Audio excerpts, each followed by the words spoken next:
Manoj Tiwari health talk show में आपका स्वागत है। आज पूरा देश कोरोना वायरस महामारी से जूझ रहा है। आज इसी क्रम में हमारे साथ Uttar Pradesh nursing home association के अध्यक्ष डॉक्टर सुशील सिन्हा जी मौजूद हैं। आज हम इनसे कोरोना वायरस के संक्रमण और उसके बाद की परिस्थिति के बारे में चर्चा करेंगे। तो सर नमस्कार सर, आपसे मेरा पहला सवाल ये है कि कोरोना वायरस पिछले साल की तुलना में इस साल ज़्यादा खतरनाक दिखाई दे रहा है, तो इसके क्या कारण हैं? इसका सबसे बड़ा कारण हमारी अपनी जो है लापरवाही है। ठीक है, हम सबकी लापरवाही है। पिछले बार जब कोरोना ने दस्तक दी थी तो पूरे विश्व में जिस तरीके का माहौल था, भयावह माहौल था, भय था, हम सब लोगों ने जो है एहतियात बरता। हम लोगों ने लॉकडाउन के फेज़ में जो है उसको बहुत ही अच्छे से जो है उसका पालन किया। इन्फेक्शन प्रोटोकॉल को भी जो है अच्छे से फॉलो किया। कोरोना में क्या करना चाहिए, क्या नहीं करना चाहिए, वो सारी चीज़ें जो हैं कि 2 गज की दूरी, मास्क है ज़रूरी, इस पे भी जो है हम लोग पूरी तरीके से जो है उसे पालन किया, जिसकी वजह से पिछले साल जो है नंबर ऑफ केसेस भी कम थे और साथ ही साथ जो है डेथ भी कम। इसमें मेन चीज़ है डेथ टोल। इस बार 2021 में अगर देखें तो हम सब लोग जो है लापरवाह हो गए थे। जनता ने मास्क उठा के जो है एक तरीके से फेंक ही दिया था। सोशल डिस्टेंसिंग का कहीं कोई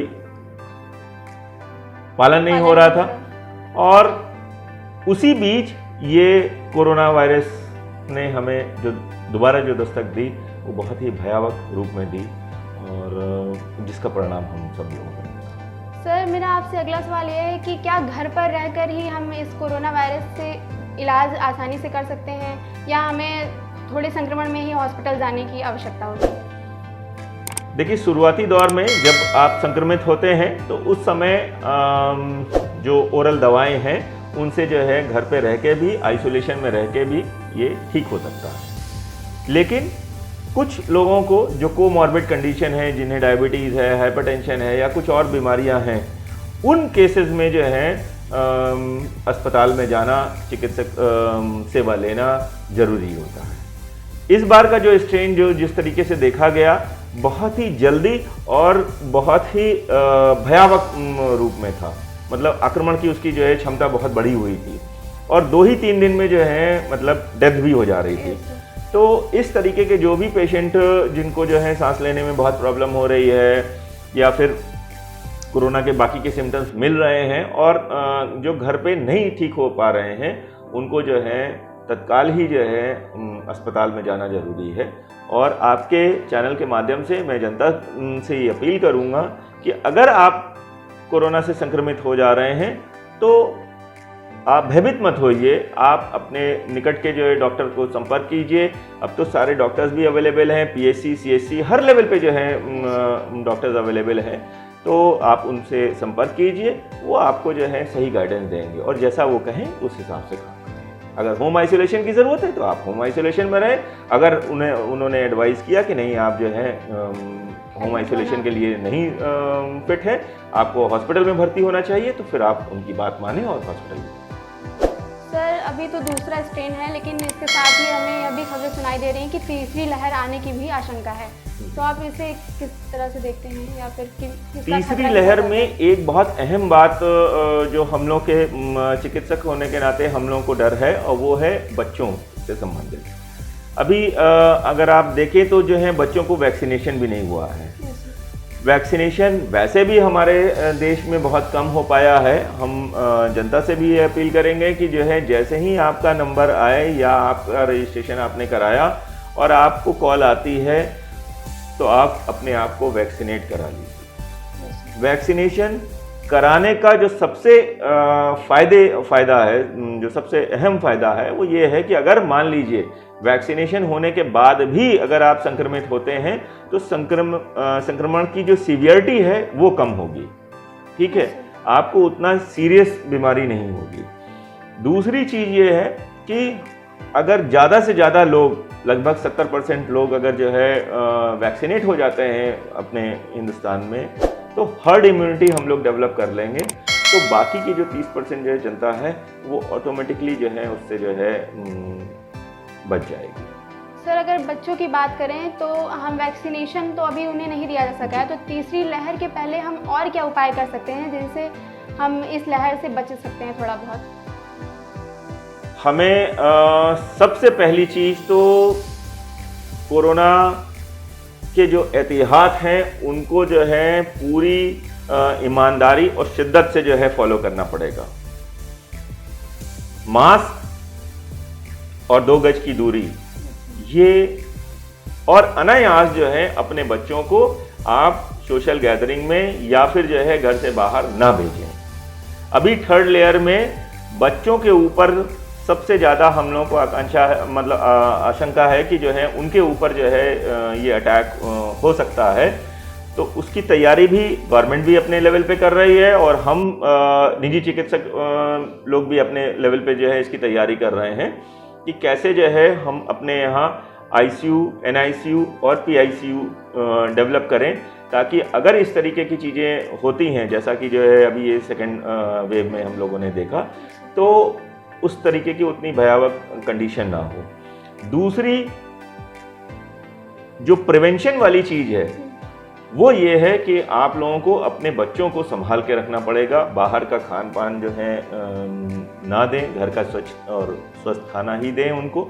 साथ ही साथ उनको जो है घर में रखें, बाहर जो है मिक्सिंग करने के लिए या जाने के लिए प्रेरित ना करें, उससे उनको बचा सकते हैं। जैसा कि अभी आपने बताया कि वैक्सीन एक बहुत बड़ा हथियार है इस टाइम पे इस महामारी से लड़ने के लिए, तो देश में कई तरह की वैक्सीन आ चुकी हैं, तो आप इनमें से हम किस वैक्सीन को ज़्यादा बेहतर मान सकते हैं, इसके बारे में आप बताएं। वैक्सीन्स अभी सभी जो है बेहतर हैं। जो कोवैक्सीन है, कोविशील्ड है, ये 2 हमारे अपने इंडिया की बनी हुई है। हमारे इंडियन साइंटिस्टों ने इसकी जो है खोज की है और इसको बनी हुई है। साथ ही साथ अभी ये स्पुतनिक की भी जो है वैक्सीन आ गई है, ठीक है। तो ये तीनों ही वैक्सीन्स ठीक हैं। स्पुतनिक की वैक्सीन जो है सिर्फ 1 ही डोज लगनी है। आगे और भी आने की संभावनाएं हैं। मेन चीज है वैक्सीनेशन। हमको वैक्सीनेशन कराना ही कराना है और आप अपने चैनल के माध्यम से सभी को जो है अवेयर कराइए, उन्हें प्रेरित करिए, उन्हें आप कहिए कि वो लोग जो है अपना वैक्सीनेशन कराएं, घर के सभी लोगों का वैक्सीनेशन कराएं। अभी 45 एंड अबव के लोगों के सबकी जो है हो रही, सबसे पहले हेल्थ वर्कर की हुई, फ्रंटलाइनर्स की हुई, उसके बाद जो है फिर एल्डरली की हुई और 45 एंड अबव की हो रही है। आने वाले समय में 18 से 45 के बीच वालों का भी जो है वो होगा। और अभी बच्चों के लिए जो है वैक्सीन नहीं आई है, ठीक है, हिंदुस्तान में नहीं आई है। तो इसलिए मेरा बहुत ज़्यादा स्ट्रेस है आपके माध्यम से कि बच्चों के बारे में एहतियात ही हम कर सकते हैं और एहतियात बरतना हमारा नैतिक जिम्मेदारी है। सर जैसे वैक्सीनेशन के बाद, पहली डोज के बाद अगर कोई व्यक्ति संक्रमित हो जाता है तो उसे क्या एहतियात लेना चाहिए या कितने टाइम के बाद उसे वैक्सीन लेनी चाहिए दूसरी डोज?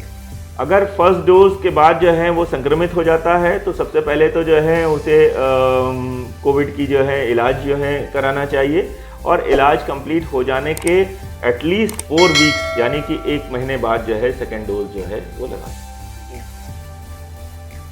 सर क्या कुछ अफवाहें उड़ रही थी कि गर्भवती महिलाएं ये वैक्सीन उनके लिए नहीं सुरक्षित है, क्या ये इस बात में सच्चाई है?